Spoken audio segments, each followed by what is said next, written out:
காஞ்சிபுரம் வரதராஜ பெருமாள் கோவிலில் தை மாத பௌர்ணமியை ஒட்டி முதல் நாள் பெருந்தேவி தாயார் தெப்பல் உற்சவம். அனந்தசர திருக்குளத்தில் அலங்கரிக்கப்பட்ட தெப்பத்தில் வரதராஜ பெருமாளுடன் வலம் வந்த பெருந்தேவி தாயார்.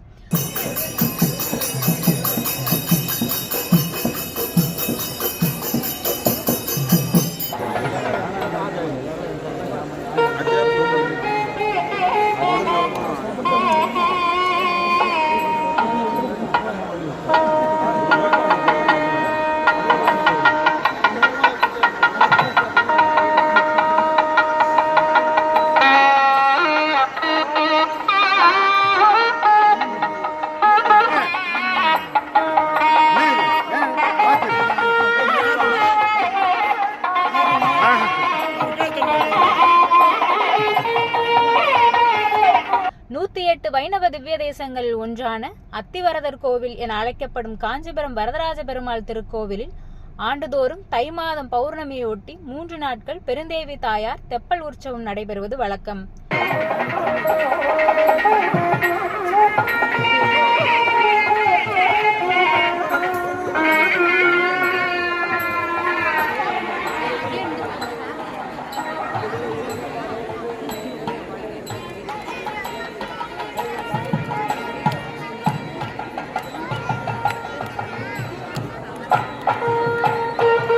அதன்படி தை மாதம் பௌர்ணமியை ஒட்டி முதல் நாளான இன்று வரதராஜ பெருமாள், ஸ்ரீதேவி, பூதேவி மற்றும் பெருந்தேவி தாயாருக்கு சிறப்பு அபிஷேக ஆராதனைகள் செய்து பச்சை பட்டுடுத்தி திருவாபரணங்கள் உடுத்தி சிறப்பு அலங்காரத்தில் எழுந்தருளினாள்.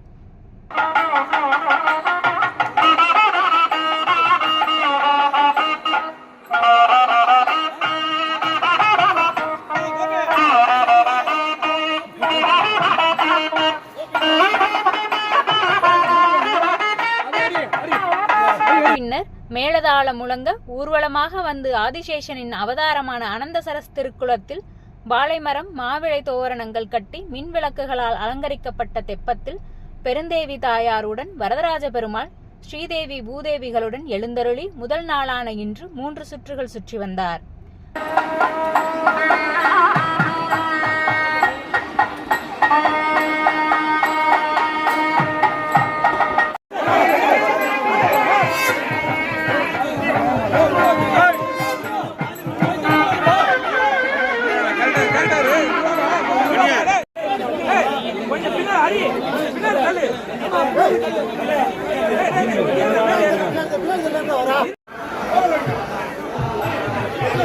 தை மாத பௌர்ணமியை ஒட்டி நடைபெற்ற தெப்பல் உற்சவத்தில் காஞ்சிபுரம் மற்றும் சுற்றுவட்டார பகுதிகளைச் சேர்ந்த ஆயிரக்கணக்கான மக்கள் கலந்து கொண்டு மகிழ்ச்சியுடன் சுவாமி தரிசனம் செய்து வணங்கி வழிபட்டு சென்றனர்.